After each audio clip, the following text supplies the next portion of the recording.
Shep Naz podcast begins now. Welcome to the Shep Naz podcast. I am your host, Zach, and you're probably wondering what is going on, but today I'm your host. Yeah. I am here with my good friend Joe and Pastor Rob. You know, if you missed yesterday's episode, you're probably wondering what's happening, and we kind of explained it yesterday. You know, we're entering into a new season and a new year, and as Rob had said and Joe had said, you know, we're just kind of shuffling the cards a little bit, switching some things up, and so there's the calendar. The Western calendar year starts in January. Chinese calendar starts sometime. I don't know. And then there's the Nazarene calendar, and it starts in March. And here we are. Only for this district, because other districts start other times. So it just depends. But you just got to keep people on their toes, including us. So, I'm here to be the training wheels. Yes. And I am I'm grateful for them. Proud father, just holding on to the back of your seat as we're running down the street together. One day you'll take my training wheels off, Joe. It's tomorrow.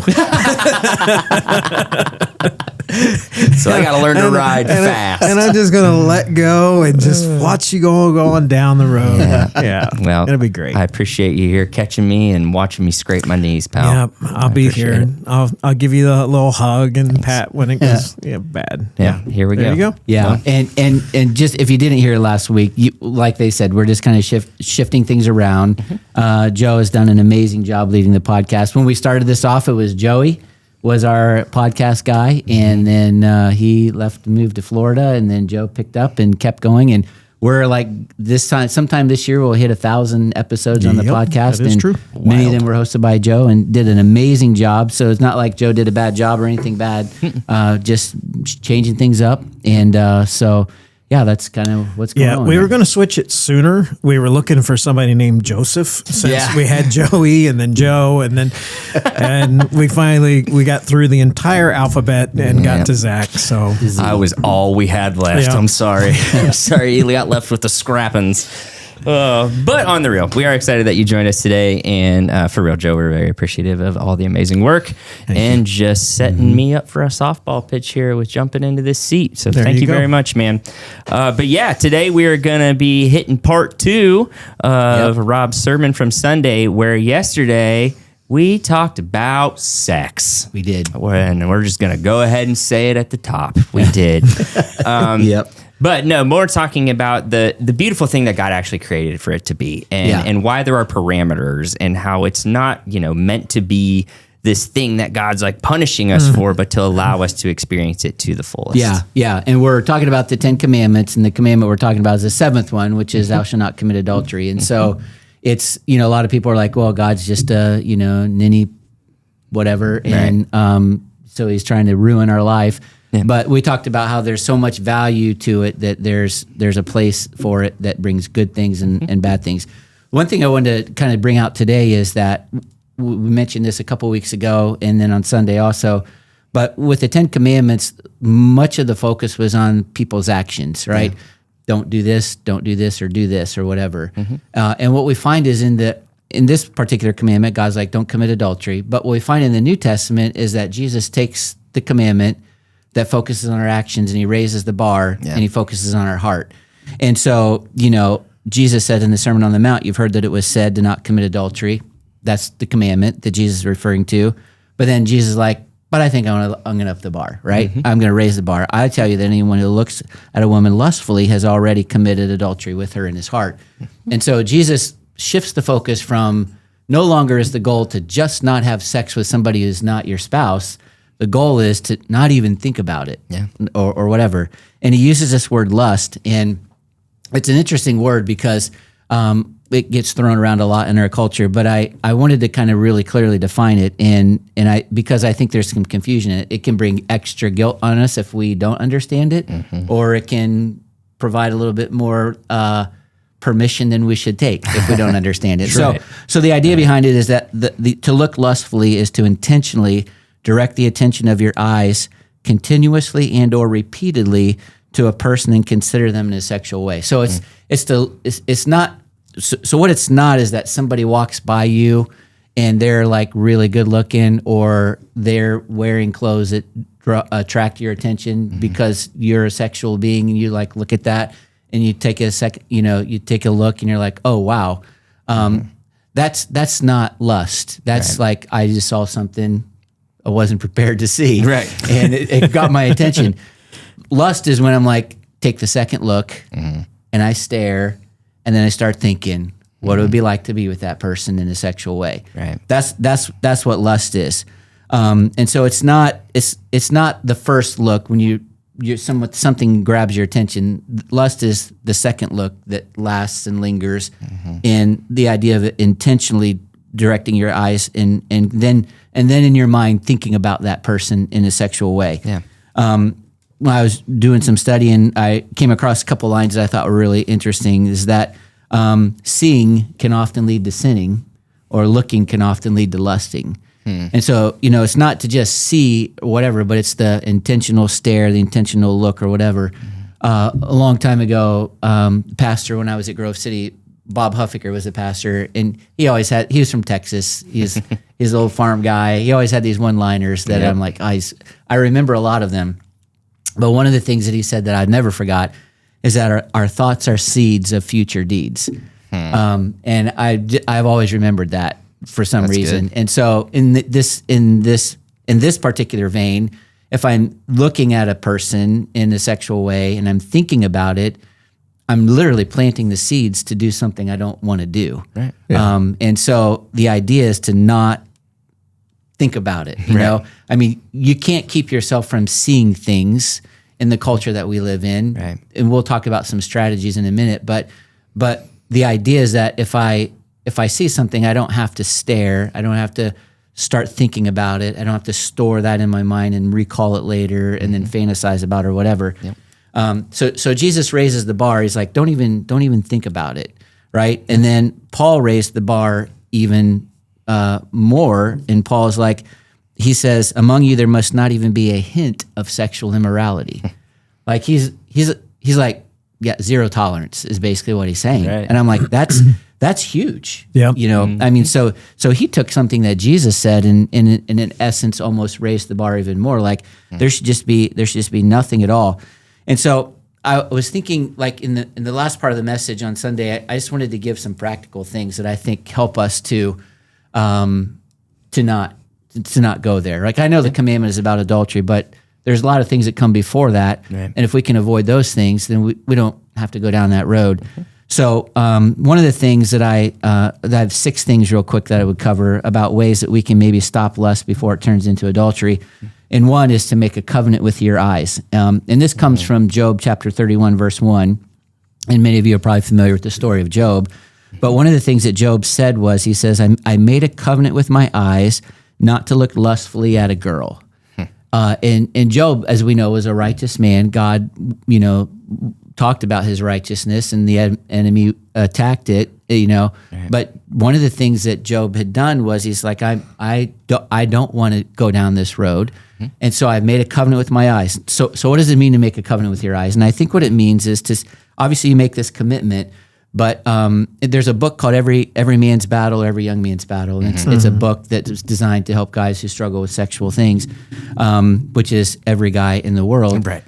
But he talks about this strategy, and the strategy is to like bounce your eyes. Mm-hmm. So when you see someone coming to you, or you're walking around, it's funny because this week I've been more hypersensitive to it because I'm preaching about it. Right. So I go to the gym to work out, and I'm like walking into the walls because I'm bouncing my eyes because it's just like you just gotta it's everywhere. So anyway. If you see Rob at Planet Fitness with a blindfold on while he's working out, you'll know why. Well, I mean, and that's just, it is everywhere. So you cannot avoid it. Right. So you got to have a strategy, right? Yep. So it's to bounce your eyes. And the idea behind bouncing your eyes is immediately redirecting them. It's like someone's going to walk into your vision. You're going to see them.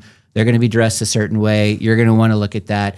And the idea is to stop staring and look somewhere else. So whether it's look up at the sky, look down at the ground, turn around and walk away, whatever it is, redirecting your eyes. And then the key to that, because the Bible talks about lust being intentionally looking, is to not make the second look. Right. Like you saw it, you know what you saw, right? Don't look again. Because when you look again, that's when that image gets seared into your mind. And that's when your mind starts thinking, I wonder what that would be like. Right. And you start thinking about these things. So you bounce your eyes, immediately redirect, prevent the second look. And when you do it long enough, it just becomes this reflex that you have, right? But you can override it, and you can choose to look. Yeah. And that's, I mean, I'm not, it's just not wise. I'm not going to say, it's wrong, but it's not wise because it opens the door and gets you down the road.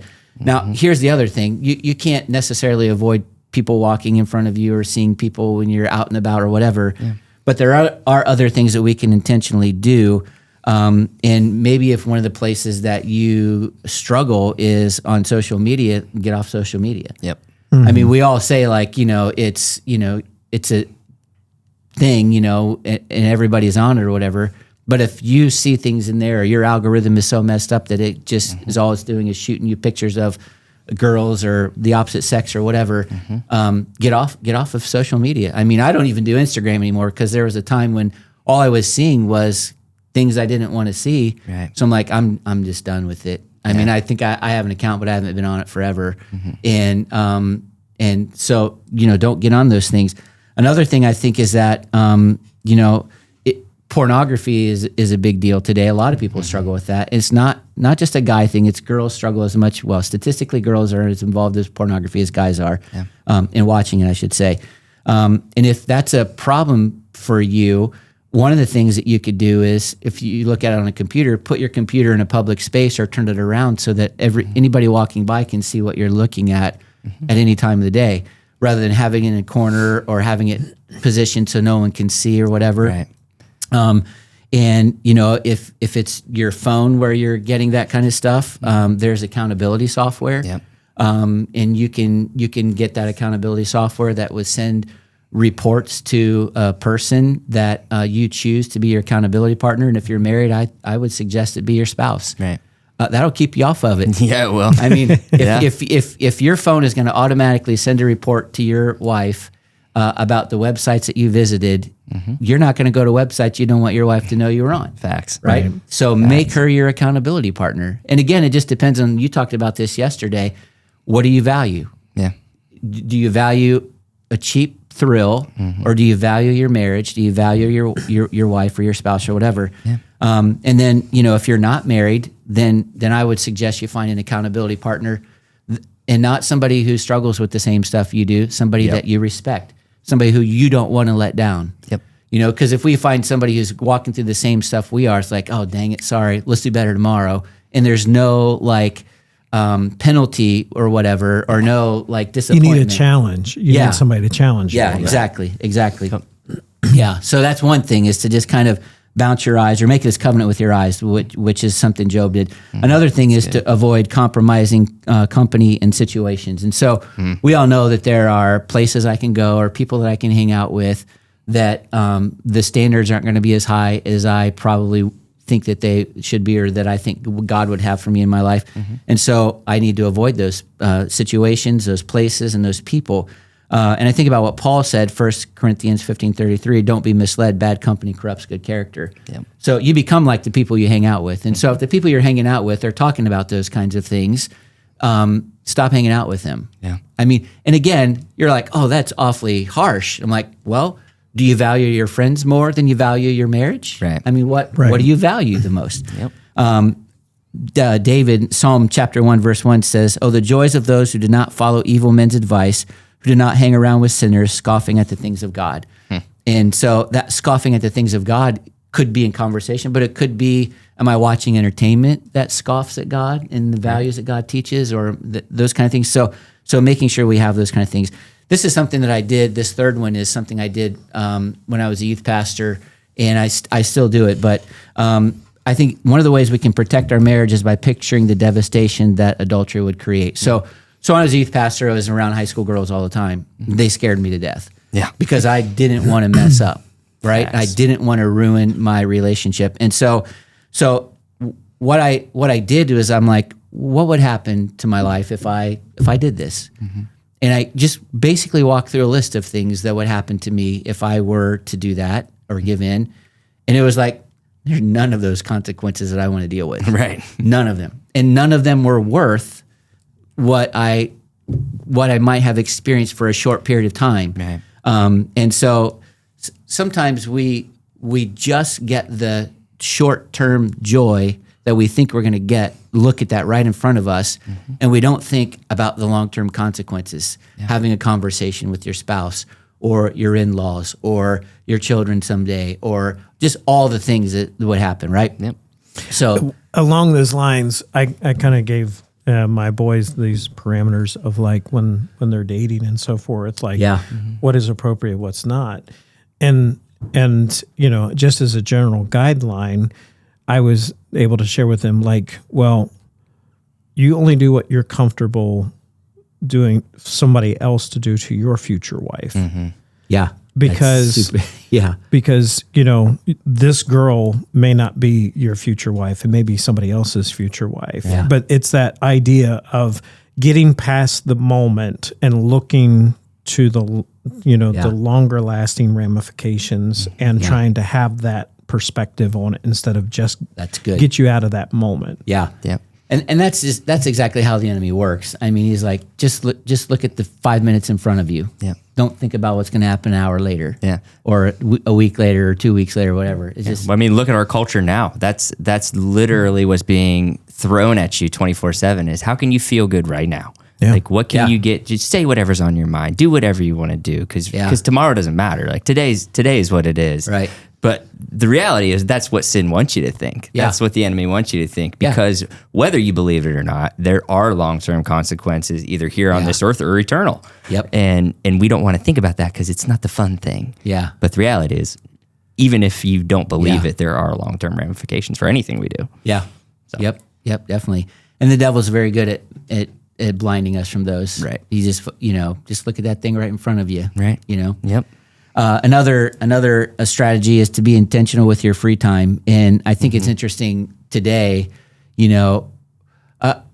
I find myself like Monica and I will maybe watching TV or something or even Netflix because we have the version that has commercials. Yeah. And like the second that a commercial comes up, I'm like, I find myself reaching for my phone. Yep. I'm like, I mean, I don't feel like I have a lot of free time in my life, but like there's a commercial on, I despise commercials. And I'm like, I'm going to do something else. And so you grab your phone and look at Facebook or something like that. And then the show comes back on, but you keep going. And it's like, I was never intentionally choosing to spend this time on Facebook or this much time scrolling, but I have. Yep. And what happens is we're just not intentional with our free time. Yeah. And so, Proverbs 16:27, the Living Bible version says, idle hands are the devil's workshop and idle lips are his mouthpiece. And so the idea is that, we waste a lot of time on social media and we're putting images in our head and seeing things that we, a lot of times, shouldn't see. Yeah. Or, if our wife is standing over our shoulder, we wouldn't stop the scroll. We would keep it going really fast. Right. And so you just got to be really careful with our time. Finding other things to do with your time. One of the things that I'm been thinking about doing, I haven't done this yet, but maybe I'll do it now because I'm saying it. Right. Accountability right here on the podcast. Yeah, all those like micro learning courses that are like 10-minute courses or whatever. And I've thought there's some on AI that I'm like, I want to get to know that stuff. And so rather than just grab Facebook and look at it, maybe I'll just, throw 10 minutes on. We've got a class that we're all doing with Will that you'll hear more about as a church. It's called The Calling for the Best of Us, which is 10, 15 minutes a night. Do those kind of things, you know. But if we're not intentional with our time, the devil will take it and he will use it to his advantage. So it's funny you're talking about this. This is just something that happened in my life recently. We've been doing puppy training with our dog.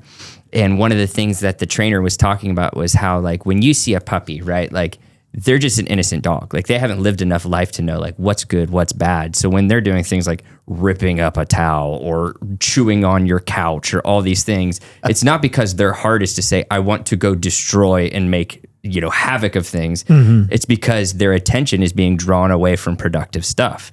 So, like, for a dog, in puppy and training, like, they're not going away because they want to hurt something. They're going away because they're bored and they need to do something with their time. Yeah. So to correct that behavior is to draw their attention into what is going to grow them in a positive way. And so when you're talking about that, like, it reminded me of like, oh yeah, there's so many times where I'm like, I just get bored, quote unquote, and I fill my time with useless stuff that can pull me down a place I don't want to go, just because I've occupied my mind with something else when I could be occupying it with what is going to grow me and lead me closer to the Lord. Yeah. Yep. And the takeaway there is that we're as dumb as puppies. Facts. Facts. I mean, we're about at the mental level of puppies, and so it's like you just lose what you're doing. So 100%. Yeah. So just two more things. We'll wrap this up. One is the next one is invest in your marriage so that you desire your spouse and your spouse desires you. And this passage of scripture in Hebrews 13 says, give honor to marriage and remain faithful to one another in marriage. And the word honor there, where the author of Hebrews says to give honor to it, the word honor literally means value your marriage, which what we talked about. And valuing your marriage means respecting your spouse and the commitment you made to them, protecting it, praying for them, serving your spouse, seeking to know their needs, desiring to be the one to meet their needs. I pray often that all of my needs would be met in my wife, and that I wouldn't go looking anywhere else for any needs that I have to be met in someone else. And I pray that she would find all of her needs met in her relationship with me. And I think that's what happens sometimes is often we get bored with each other or whatever. And so or your needs aren't being met. And so you go looking elsewhere. And maybe it just starts with, scrolling on social media, looking at pictures, which maybe leads to pornography, which plants all kinds of seeds in your mind, which leads to going somewhere, seeing someone, taking that second look, building a relationship. And before you know it, you're way past wherever you intended to go. Right. And so I think it's important that, to honor your honor marriage means to invest in your marriage, whatever that means. So to learn your partner's love language, to set time aside to invest in your marriage, do things together. Another thing that I think is really important, that if I have problems with at home, that I wouldn't be confiding in another woman about those, or that Monica wouldn't confide in another man. Maybe you do confide in another person of the same gender that can help you, but not with the other, because then it puts you in a position where you could, have problems. Yeah. And so I think just investing in your marriage. And one of the things I'll say before we wrap this up is that we have a class going on right now. It's called The Art of Marriage. And if you'd be interested in joining us, we got like 4 or 5 weeks that we're starting a brand new thing soon. And you can join it. It's on Wednesday nights at 6:30, and it's a great opportunity. But there's an assessment that you take online that helps you it gives you direction on how you can invest in your marriage. I'll tell you about that in just a second. Then the last thing is just to learn to fear the Lord. And again, Proverbs 16:6 says, by fearing the Lord, people avoid evil. And I'm like, that's probably a good verse that we could be reminded of. And I was reading another book about the 10 Commandments, and the pastor who wrote the book's like, when he was talking about this verse, he's like, just remember, the Lord is always watching. Like, he sees it all. Everything. He sees what your wife doesn't see. He sees it. He sees what nobody else sees. He sees into your mind. He knows what you're thinking. And so, again, this word fear doesn't mean to be afraid of, but it means to respect him so much that you don't want to disappoint him. Yeah. And so that's kind of where that is. And so when we were talking about next steps, basically, maybe there's some single people that have been listening to this and you're like, well, I'm not married, so none of this applies to me. I'm like, all of this applies to you. Right. Very, very much so. You may not be married now, but you're going to be married. And whoever you're dating may or may not be your spouse, but you need to treat them like somebody else's spouse, like you mentioned, Joe. That was great advice. And you might be saying, well, like I've already messed up, or I'm not married, or I'm married and I messed up. Well, here's the good news about God is that all these things are not designed to bring judgment on us. They're designed to help us get back into the groove of things, get back into the boundaries. And so God can forgive us. He can bring forgiveness and grace and second chances and all those things. And I would encourage you to do that. If you're married, I encourage you to go on a date, talk to your spouse about your marriage. Say, how's it going? Give it a rating, whatever. Yeah. What can we do? Make some plans. And then this, let me just wrap it up by saying this assessment thing is really cool. It's called Better Love. If you go to the website, betterlove.com, you can take this assessment. You take it, your spouse takes it, and then it puts a report together, and it spits out all of these things based on your marriage about communication, love, money, sex, decisions, all these things. And it gives some talking points and then some exercises that you can do to work on your marriage. That's what this class is we're doing on Wednesday nights about. Yeah. And again, just betterlove.com. It all makes sense to you there. But if you want to be a part of the class, just email us at podcast@shepnaz.org. Look at that plug. And we can give you a code to get into it a little bit better so you can be part of the class as well. So, but yeah, there you go. That's good stuff. Well, thank you all so much for joining us today. Awesome conversation. If you haven't had a chance to go back and watch this sermon, if you missed it on Sunday, please do. I love the strategy steps that Rob was sharing with us today. There's a lot of cool, helpful tools there to help us live the life God has called us to live. And thanks for joining us. Like he said, if you want to sign up for that class or want more information, reach out to podcast@shepnaz.org. For Joe and for Rob, I'm Pastor Zack. Thanks so much for joining us. Have a great day. This podcast is a production of the Shepherd Church of the Nazarene, Gahanna, Ohio. Email to podcast@shepnaz.org and let us know what you think.